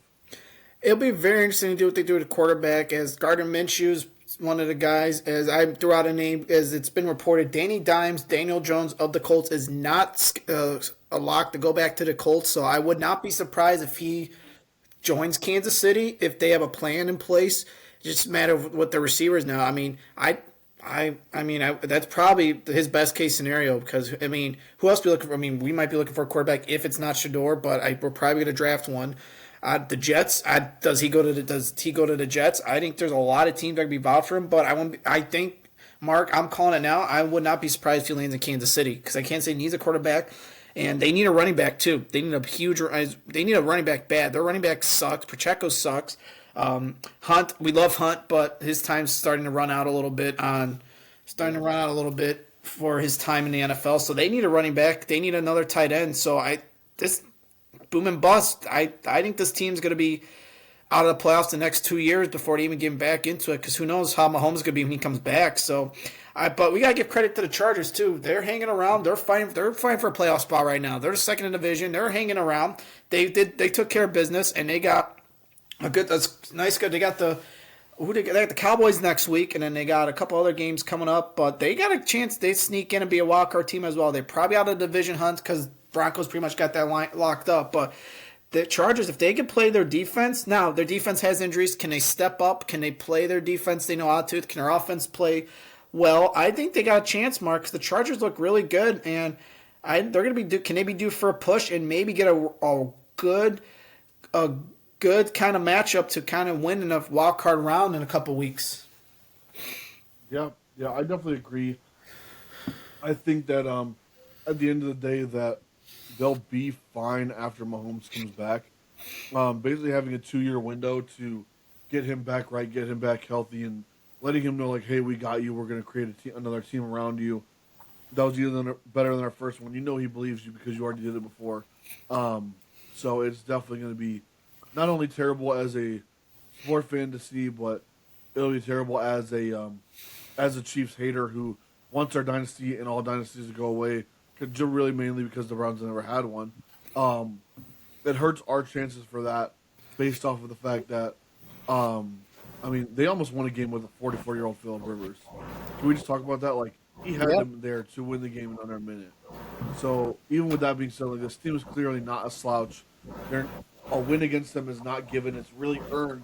And I think Danny Dimes has definitely played his way back to a new contract, and it'll be definitely interesting to see where he goes. Definitely shouldn't see. Do the Browns maybe going on a Daniel Jones sweepstakes if they get rid of Watson and the new GM and coach do not want Shador? It's just a pot. Now here come the haters. Don't hate. I'm throwing out my logical 2 cents. Do they, if they get rid of Watson and Sanders, or keep Sanders but they don't want to play him, they kind of let his rookie contract run out, Mark? Does Daniel Jones kind of, and if they go at Mendoza, they go Mendoza, Jones kind of plays a year to kind of mentor Mendoza. There's going to be a fascinating offseason for a bunch of teams. Obviously, it's always a off season for the Browns because that's all we talk about, but especially for Kansas City now, it'll be very interesting to see down the road what happens with Daniel Jones. All right, another game we're going to move on to, the Rams and Detroit. The Rams look like real threats to win a Super Bowl this year once again with Matt Stafford and that high-powered offense, and pretty much almost ending Detroit's season and not letting Detroit get into the playoffs. Detroit literally needs to win the next 3 to get in. We don't see that happening, but Mark, how about the Rams? Could it potentially be a Broncos-Rams Super Bowl? Who would have thought, right? The Rams look really good with another old quarterback in Matt Stafford who is really just slinging a ball around. I mean, yeah, he looks like he's on the top of his game. I think he wins MVP this year personally.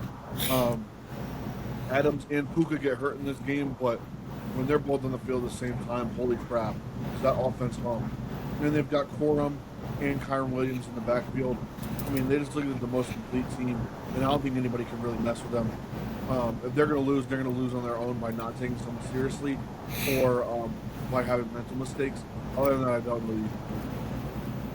Yeah, it's just wild the way it's shaping up. Who would have done? The Bears are the number 2 seed, and how funny a loss could do. So the Bears lost last week, and they dropped their 7th seed. They went to their 2 seed, and it's a big game for the Rams. They got the hot part off now. They lost Devontae Adams, so they need another receiver to step up. It looks like Devontae's probably going to be out. Excuse me, at least 1 week against Seattle this coming Thursday night. But it's very interesting to see how this team. They got the defense. They got a good deal running back with Corum and Williams. They got a good deep. I like. They're gonna make a run. If they're the 1 seed, they could definitely make a run, host a playoff until the Super Bowl. All warm climates. Do not have to go in the cold, which will help. So I think if they can get the 1 seed, they're gonna make a run because they control who they play or where they play, and even the Super Bowl in Santa Clara is warm too. So this will be a very interesting road, Mark, for the Rams and the Detroit. Is the Dan Campbell experience up? It looks like, Mark, if Dan Campbell doesn't make the playoffs and they struggle next year, the Lions could be in for a new coach because it looks like the biting kneecaps and all that is not working out the way everyone thought it would. Yeah, which is like kind of a shame to me because I actually like the way that Dan coaches. But at the end of the day, it's a business. It's run by a business, and it's winning business. He hasn't been winning many games this year. They've gone on a bit of a slide, and I think that's a big reason for it. I think at this point in time, I think all things considered, I think he does deserve another year. Whether he gets that or not, I'm not really sure. But I personally feel as though he has a great opportunity to figure things out and get a new change of scenery. Um, I don't know. Yeah, Just the news that's hitting is crazy. We also had when we talk about the Packers, Michael Parsons also officially tore his ACL yeah. as a practice field. So I mean, like, there's so many holes that people are needing to fill right now. Lots and lots of injuries as well. Flip to that Denver game. Green Bay. What was Green Bay loses Parsons? They're still in the hunt for a playoff spot, and most likely the division between them and the Bears. So that's a big game coming up this weekend.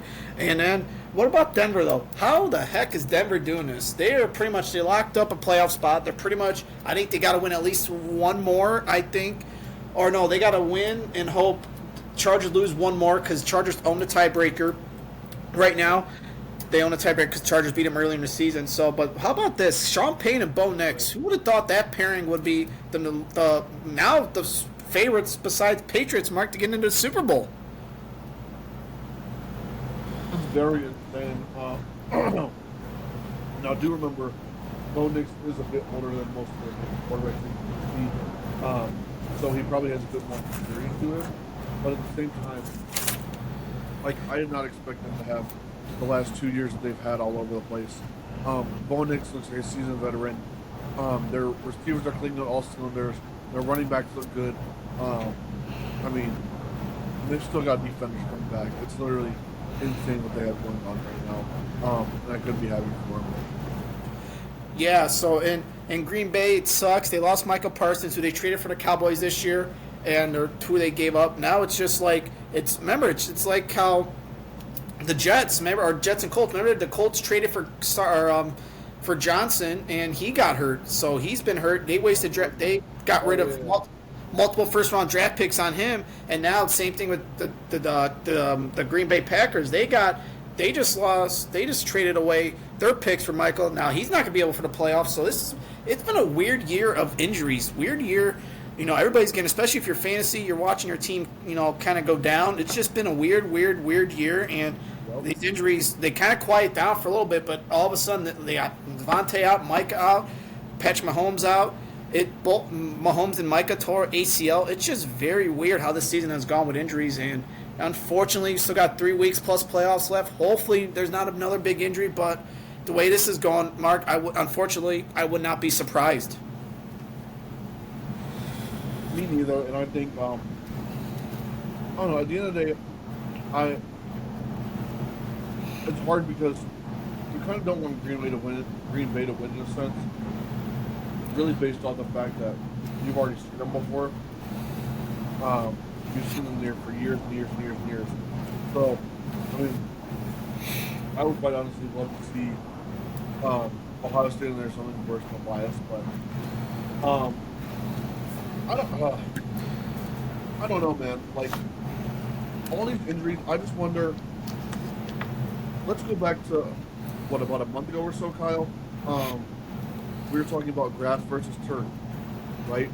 But and Yeah. now we're having even more like the injuries that are happening. They're not just like a little toe or a little bone bruise.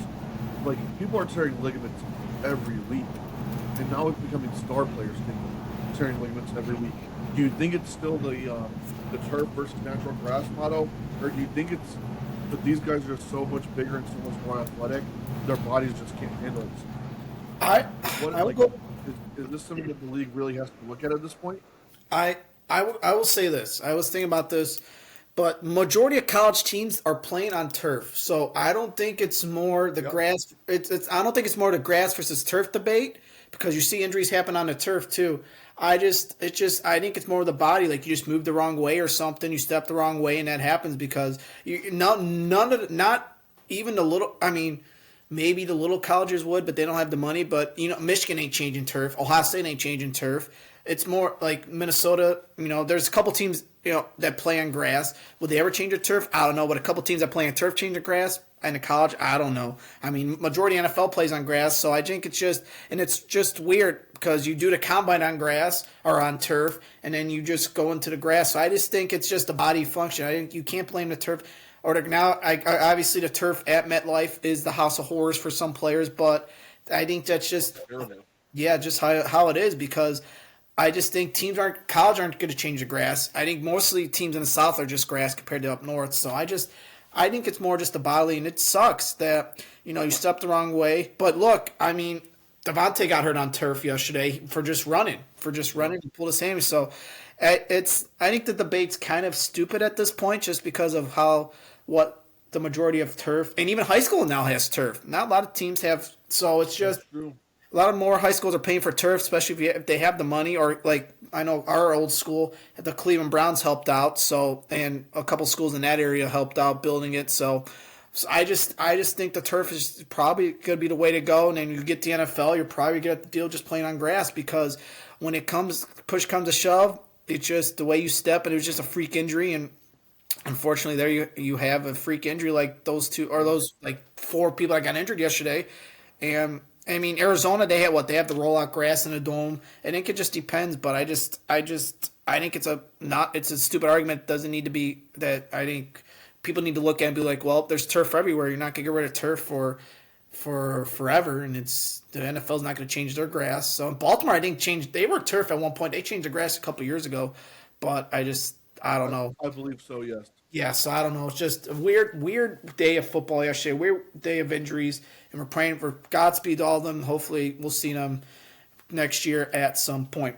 All right, to wrap up here, as we told you, it'll be a little bit of a shorter show today. As next week we'll be back at it, wrapping up the college football and another great slate of NFL, I'm sure. So let's pick some games, Mark, before we wrap up. A big one in Seattle, pretty much for the sole possession of the NFC West. Rams and Seahawks win. You're pretty much number one seed and have a path. You created your own path. You lose.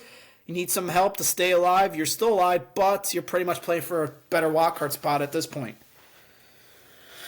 I originally had yesterday's events not happen the way they did. I did picking Rams all the way. Kyle, I told you guys in the group chat. Actually, unfortunately, me and our boy Sean seem to be lifting a curse on the Rams because the minute we said that the Rams could literally win it all and they have the most explosive offense in the NFL, both of the two best receivers in the NFL go down in back-to-back drives. But nevertheless, I would have been taking the Rams had neither Devontae nor Puka got hurt. I'm sure Puka will probably play. He tends to get hurt and then play the next week pretty much no matter what. I don't think they've specified exactly what injury he has just yet. If I'm not mistaken, if I am, please correct me.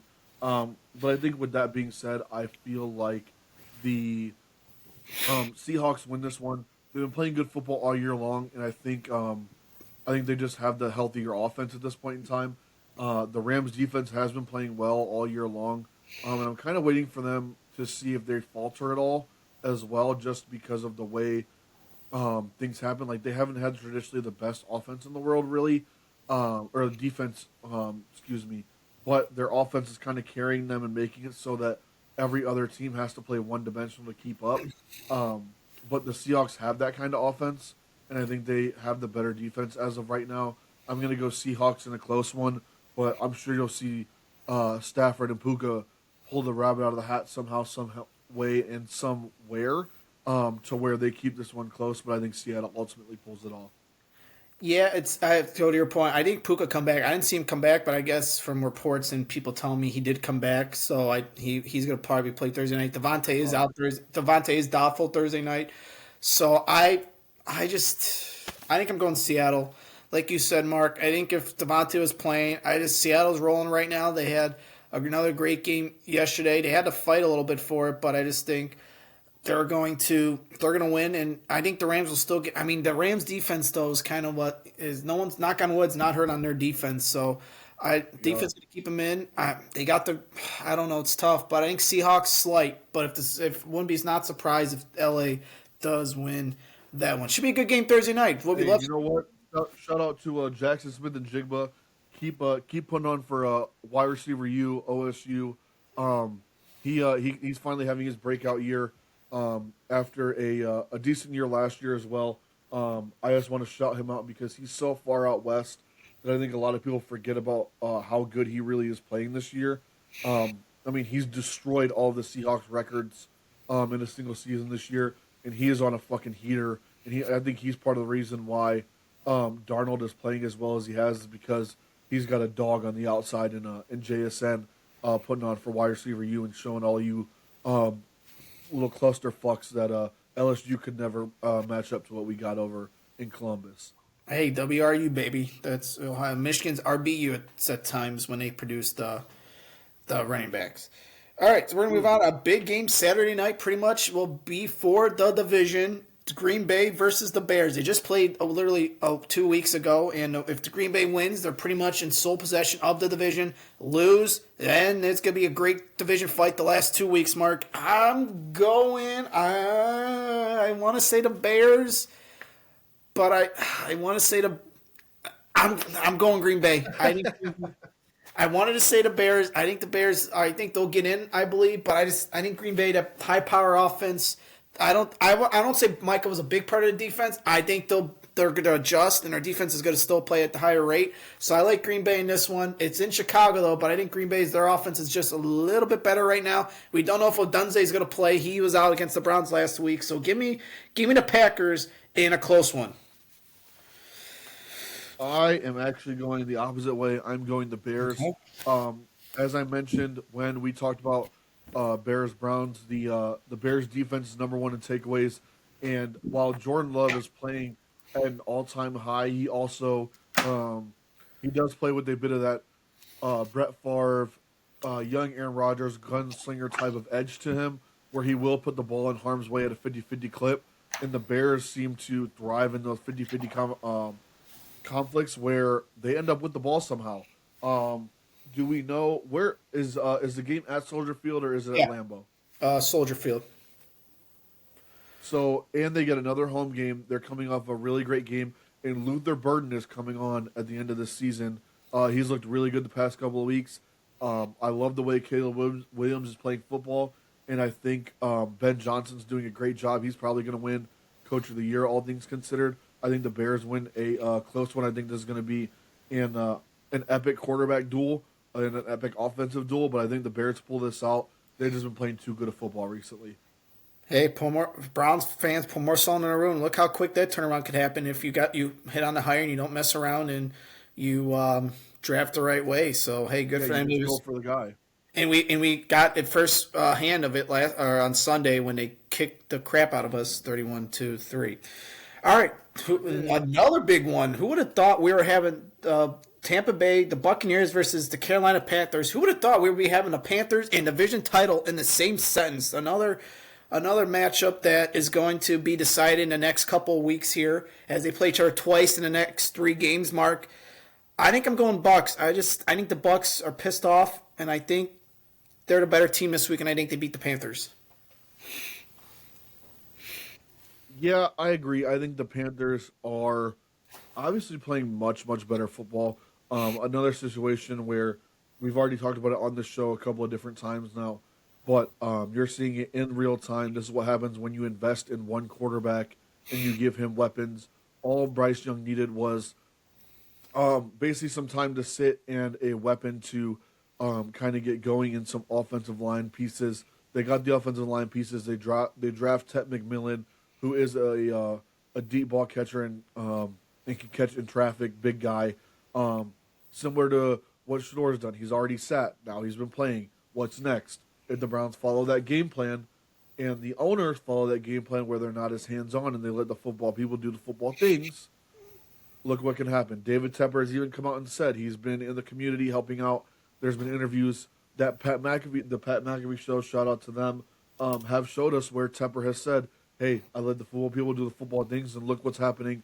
Now I can just do my job, give to the community, and do what I need to do. And I don't need to have my hands on my investment. I finally put the right people in the right spot. Exactly what the Haslam should do. We have our quarterback now. get your pieces. Nevertheless, I do think the Bucks do end up winning this one.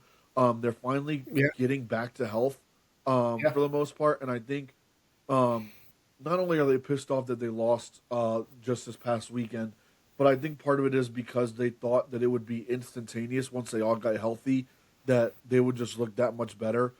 But when it comes down to it, you have two guys coming back fully off of IR in Bucky Irving and Mike Evans. They need some time to get back right. Now you have guys like Ibuka and Godwin who have to refigure out or reconstruct their roles again in an offense because Ibuka went from a number three to a number two to a number one, back to a number two, back to a number one. Like his role has constantly changed. Now we can go back to that number two spot behind Evans and have Godwin at the number three, and I think their offense can start to kind of pick it up now that they understand kind of where everybody's at. And I think while the Panthers have been playing good football, they have a good defense. Um, I think they'll be good for a long time at this point, but I don't think it's their time yet. And I think Baker figures out a way to pull this one out, and they edge out the Panthers here. I asked you this question on Thursday night, Mark, when this happened. If the Pittsburgh or if Carolina loses, do they if or Bucks lose, do they look for a new coach next year? Could they look for a new coach next year if they lose and don't make the playoffs? Todd I Bowles been there for a couple years. I generally do. He hasn't really done much since um, Brady left, and he was only a coordinator with Brady. I mean, I know they've gotten to the playoffs, but what have they done with those playoff berths?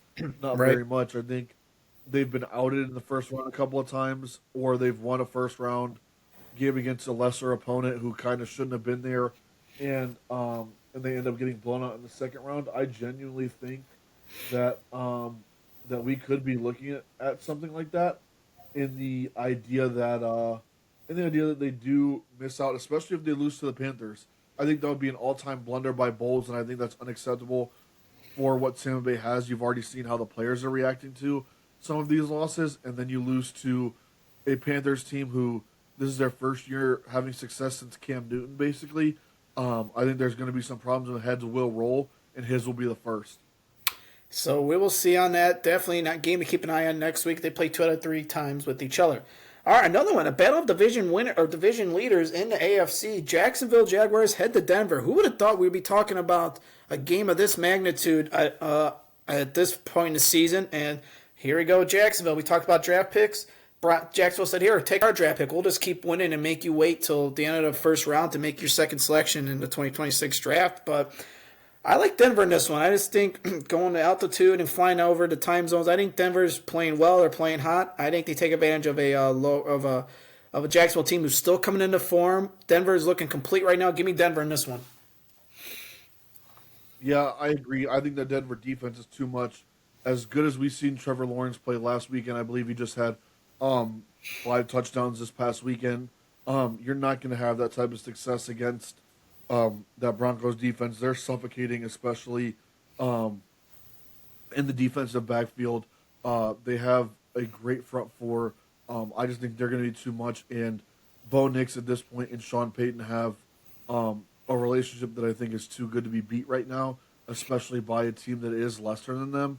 You have to be equal or better at some points, and I don't think Jacksonville is better than them or even equal to them at any real point. Um, like I think Lawrence is too up and down, whereas Bo Nix is a very consistent game manager who has enough weapons and a good enough defense to play behind, and he makes better decisions than Lawrence is.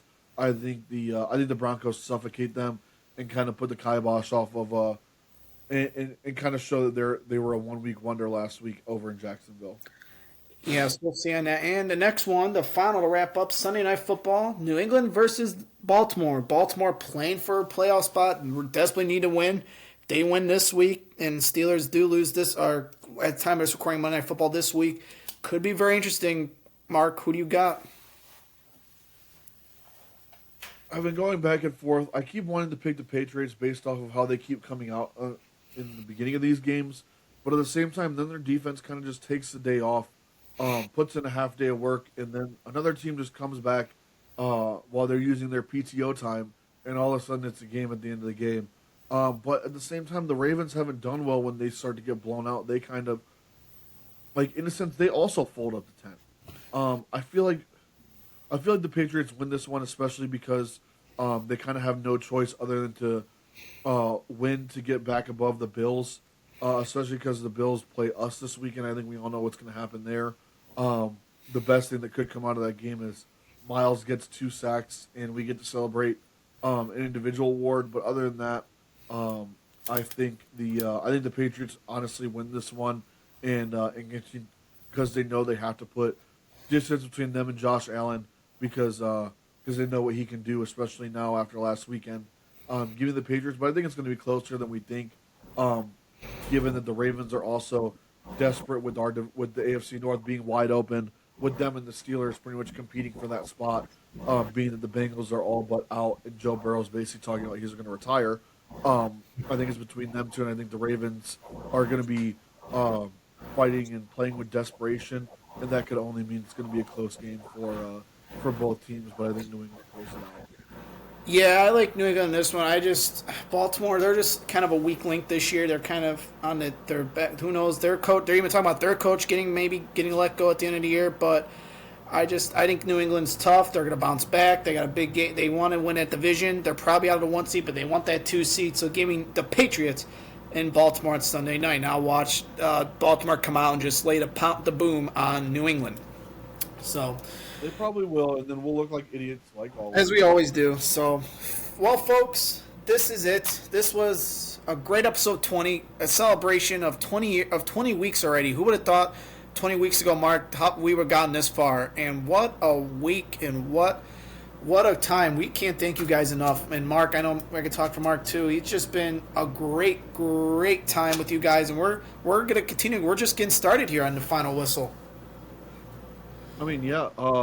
As football season is shaping up and the excitement of playoff runs and everything else is kind of driving us now. We still have NBA to come. We have baseball to come, and football Olympics, season, which is always hockey. exciting. We have the Olympics. So I mean, there's many more things to come here. And like I kind of said earlier, this was a funny joke and something that we always said. Hey, what if we did X, Y, and Z, or what if we brought our group chat into just a recorded podcast? And now here we are, and I don't see us stopping or slowing down anytime soon. Sports are amazing, and they always have new stories, as you guys have noticed. We always have 2-3 different things that we want to talk about each and every week, and then we get a new one right as we're about to hop on and give you guys some content. So you never really know what's going to come out of sports, and let's be honest, sports are the gateway to getting away and kind of solving some problems in your life. You can always go back and watch some sports, and it's a great way to spend time with family and friends as well. Sports are a lot more than just watching athletes compete. It's a way to really bond with people and to talk to people of many different areas, many different jurisdictions, however you want to put it, and they really grow friendships as well. Sports are interesting, and we just love bringing you guys our specific takes each and every week. And there's only more guests and more people that want to come on the show that we look forward to having on the show that we'll keep it a surprise for now. And again, we can't thank you enough. It's crazy to think that 20 episodes is here, and soon enough, I'm sure we'll be talking about 30, 40, 50, 100, whatever the case may be, and who knows where that all takes us. But it all starts with not only myself and Kyle, but for you guys, the viewers, tuning in with us each and every week and giving us love and support. So we thank you guys again from the bottom of our hearts for staying with us for 20 weeks already, and however many more we get to until we get old and fall out of these chairs to not be able to talk anymore. Yeah, we're excited. Like I said, we got a lot of plans coming up. We're going to start, like I said, we do have a road show. We're going to confirm that in the next couple of weeks, and when we do, we'll let you know when we're going to do that, and where we're going to be recording from. And I know it's going to be a fun, and I know Mark's excited about it. I told him where we're going to do. He was all pumped up for it because it's a very familiar venue to most of you guys that are watching. You guys will like it when we are able to do it. Hopefully, it shouldn't be a problem. We just got to get confirmation, which we'll get after the first of the year, but we're very excited for that. and all that. And we thank you. Don't forget, hit the like and subscribe button. Remember, follow us on TikTok if you haven't, and follow us on TikTok and all that, our account. And we will be posting more stuff on there, especially first year. We want to go live on there too. Mark's working on getting his account up so we can go live on there a little more.